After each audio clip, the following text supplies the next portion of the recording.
Welcome to the Own It Powercast, the place to be when you get serious about making big changes and accelerating growth in your life and in your relationships. Finally create the life you've always wanted, living life on your own terms. Learn how to take your fear and turn it into powerful choices that will create sustained change. Now your host, Mary Baker. Hey everyone, welcome back to the Own It Powercast, a place where you can come to get what you need to move yourself forward. Hey, it's Mary Baker, and welcome to episode 156, Don't Be Vulnerable, Men and Passive-Aggressive Behavior. Well, welcome back to this month, which I think is very special because we're going to be dedicating it to focusing on men. We don't talk about men enough in personal growth, I don't think, and they tell me all the time how they wish there were more resources for them and if we normalize this stuff for them.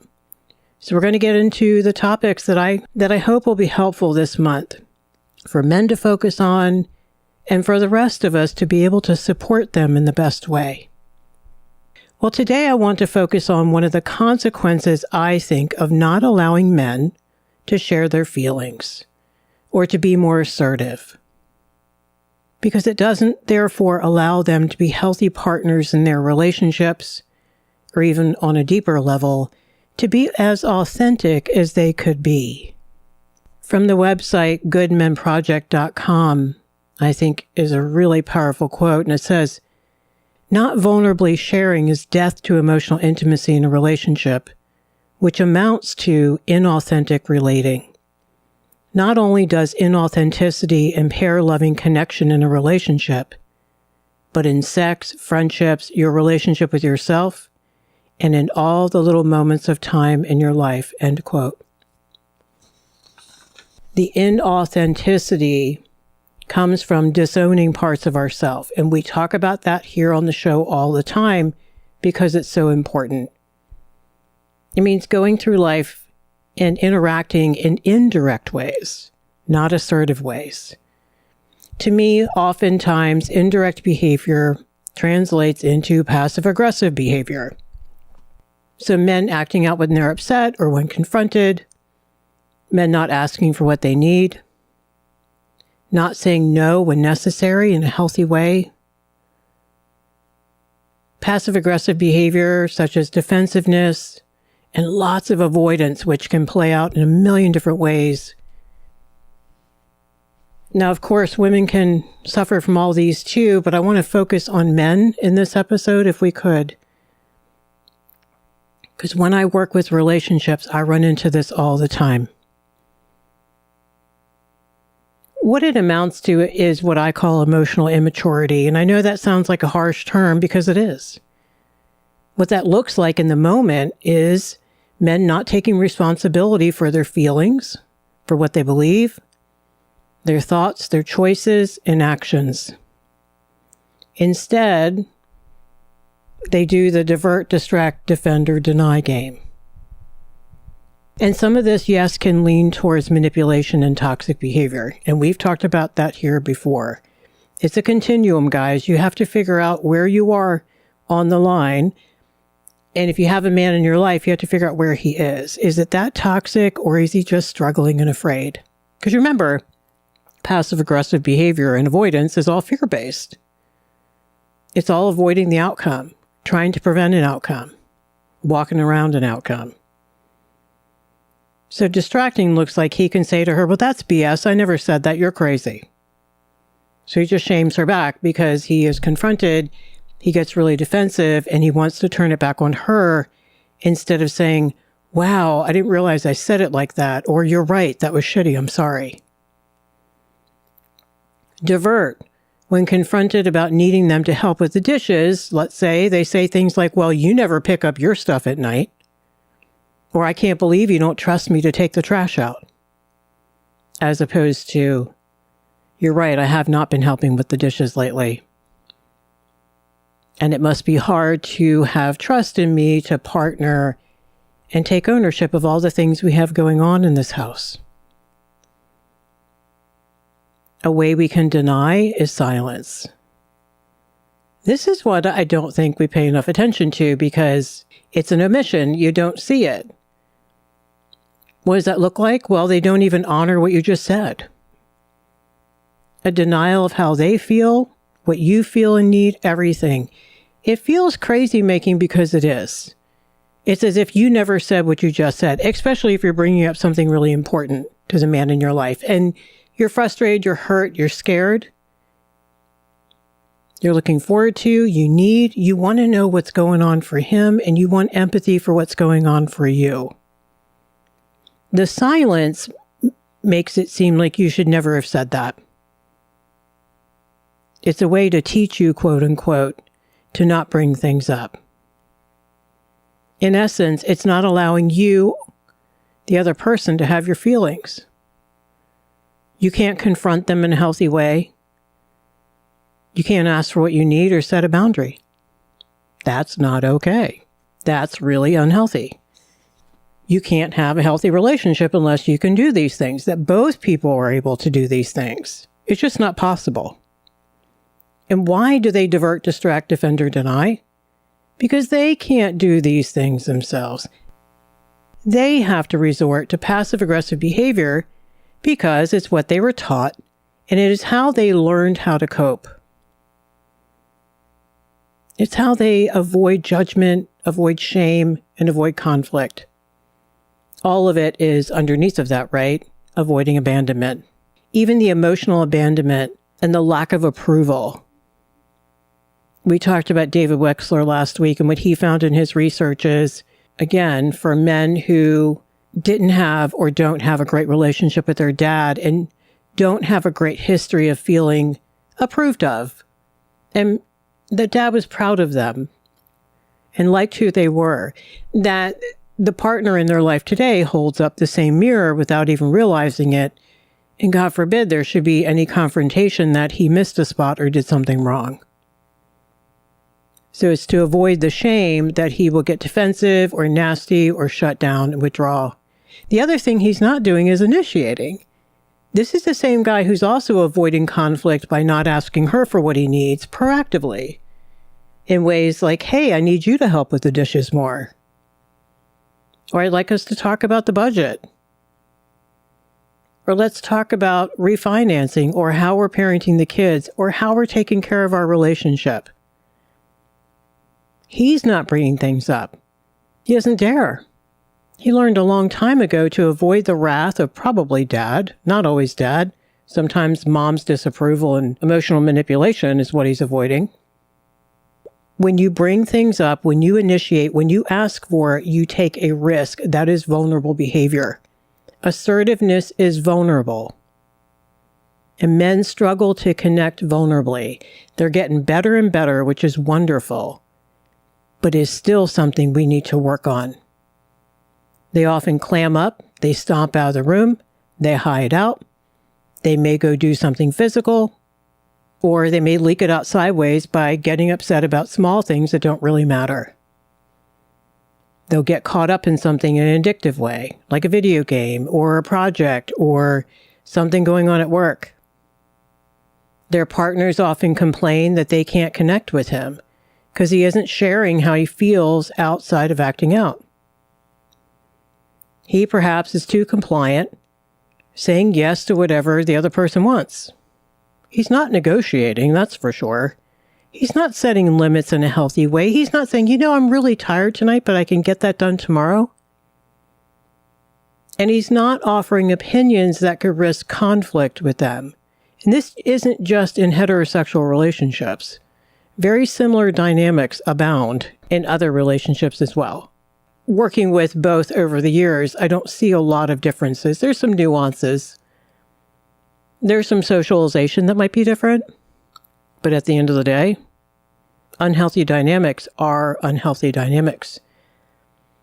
Another big thing that I've noticed is punting, is what I call it.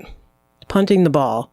Allowing the partner to slowly and insidiously take the lead on things, take responsibility for things, because he leaves a crater the size of Texas around taking care of stuff like the money situation, the house, the kids, the relationship, the social calendar.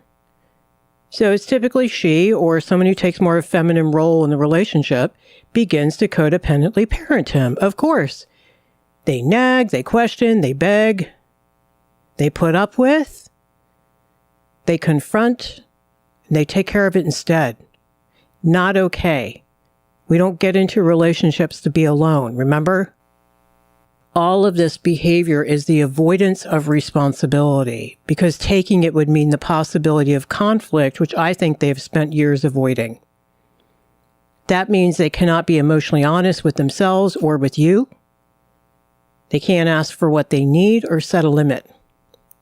They cannot negotiate power in the relationship or negotiate needs. And they can't, I think, collaborate honestly either and share the load equally. How can you? Why?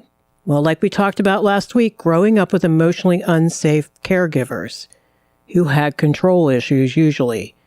This creates control issues in the man. You know, we all either end up relating to life in a passive-aggressive, a healthy assertive way, or an aggressive way.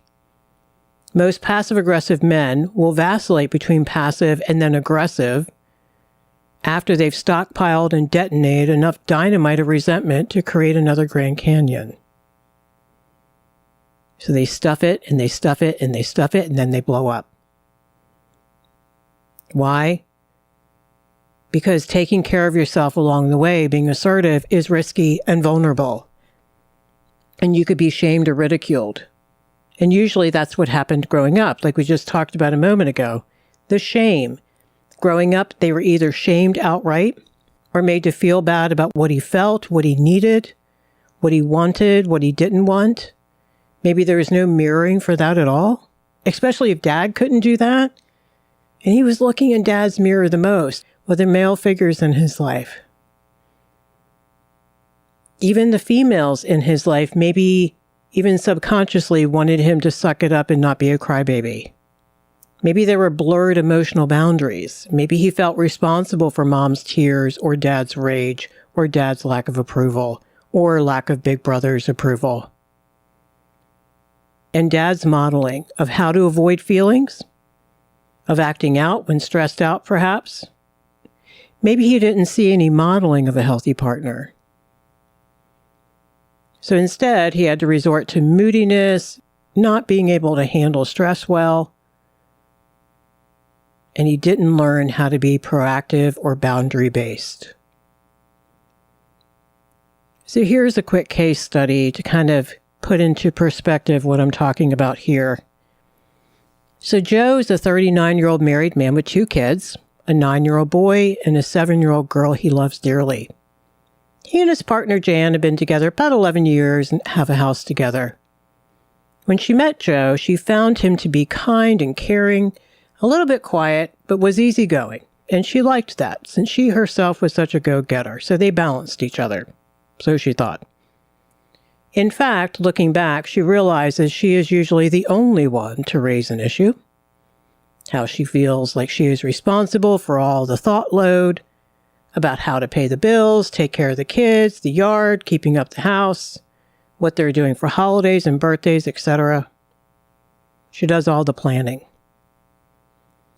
Years later, she wishes she instead had a more confident partner who was committed to sharing the load and collaborating with her. She's so tired of feeling like the responsible one, while he finds other things to do, such as fool around with his old car or play video games. He's great for playing with the kids and being the fun guy, but not disciplining them. And sure, he works hard at his job, but too many times she's had to handle the finances because he tends to overspend and not want to commit to a budget. Hell, he probably doesn't even have a clue as to what their money looks like right now. When she asks or confronts as gently as she can, he just can't handle it. He either gets really defensive, hones in on what's wrong with her, how she's so controlling and a nag, has to be her way, the highway, etc., etc. A lot of times the argument will quickly get away from her valid request or her need or her boundary and become a toxic mess where hurtful things are said and more distance is created. Nothing gets resolved. This makes it even harder for either one of them to want to bring up things next time. Does this sound familiar, even if it just describes your friend's relationship? It's very common and a dynamic I run across all the time when I work with couples. So did you notice the lack of boundaries between them? The inability to risk separation or worse to make things healthier? The fact that neither one was able to set up a solid foundation of partnership and trust in the very beginning? No one told them they should. They assumed it would be fine. We don't teach couples this, and we need to. So each person instead fell into an unhealthy role to cope rather than to fix it. And it's not just about the man here, though.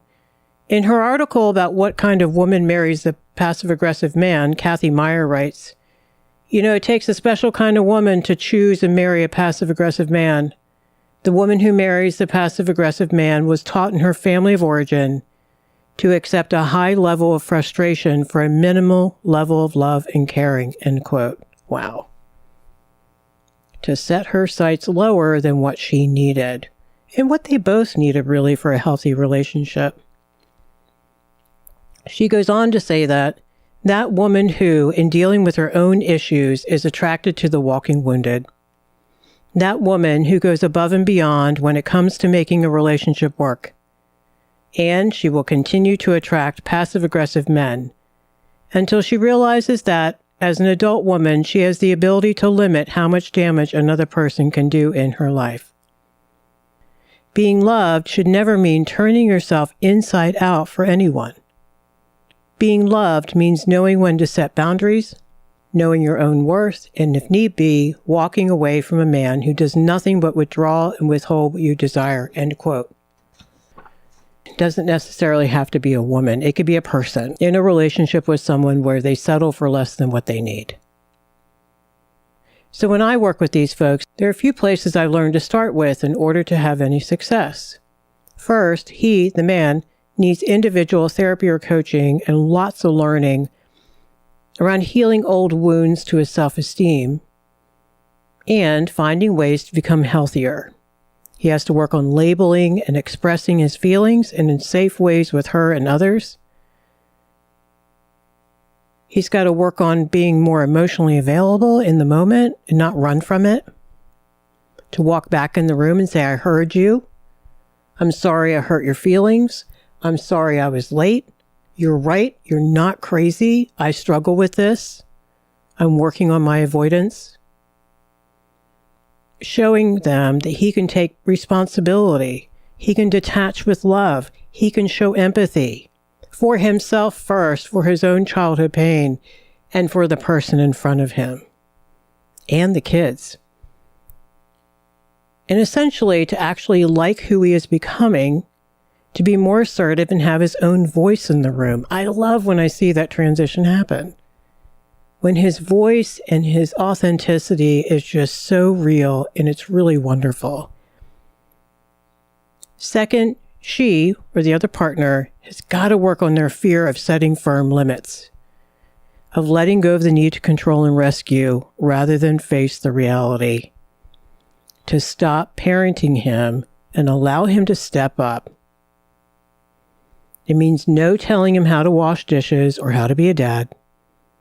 It means listening, respecting, telling him about her, and building respect back for him. Of course, assuming he's earning it at the same time. For both, teaching them about boundaries, practicing how to negotiate, and then how to be more vulnerable with each other so they can build the emotional trust back, or probably for the first time for a lot of couples.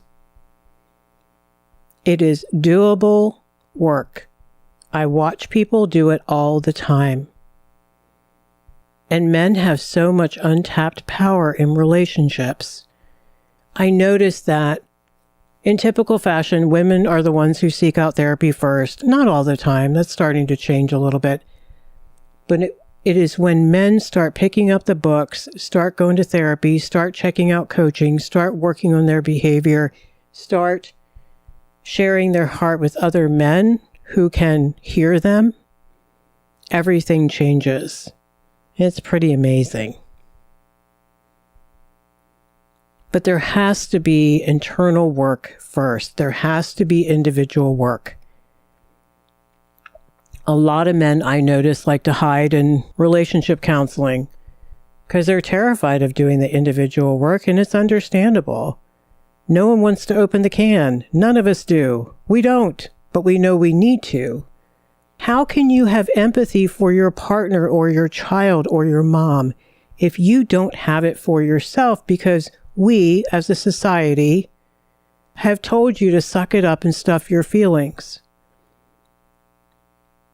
So it's learning how to love yourself a little bit more, while at the same time do the other part of loving yourself, which means working on your boundaries, working on being more responsible, working on speaking up more and risking her being upset to have her respect in the end. I've had so many people in the relationship session be so grateful that he spoke his mind. Or like I heard the other day, Mary, this is the first time I've ever heard him say this. And he looks at her, he goes, "You're not pissed?" And she goes, "I'm a little upset, but I am just blown away. It's so good to hear this. I need to know how you feel." Guys, they can't trust you if they don't know what you think, feel, and need, because it's not real. And they know that. We all know that. It's inauthentic. Then we should not trust people who aren't being authentic. We can't. Authenticity requires vulnerability. Speaking your mind is vulnerable. Saying no is vulnerable. Yes, sharing your tears and your fears with her is extremely important as well. But you can be confident and strong because you're taking responsibility, because you're grounded, because your kids feel safe and comfortable approaching you, because you're not going to lose your shit or shut down or minimize their feelings. That's what I call strong.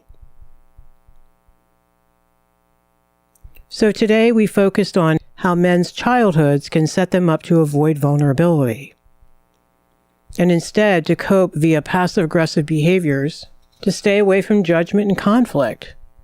Now, of course, ironically, that is exactly what they end up embroiled in, because they're not stepping up confidently and being strong dads and partners and friends. They're letting themselves down with their inauthenticity and therefore not being able to experience great relationships. We talked also today about how they often pair up with partners who have a penchant for rescuing them, rather than risking loss via setting firm boundaries with them and detaching and allowing them to come into their own. Thank you for joining me today. I hope you walked away with something helpful. Stay grounded and stay in your truth and allow others to have theirs.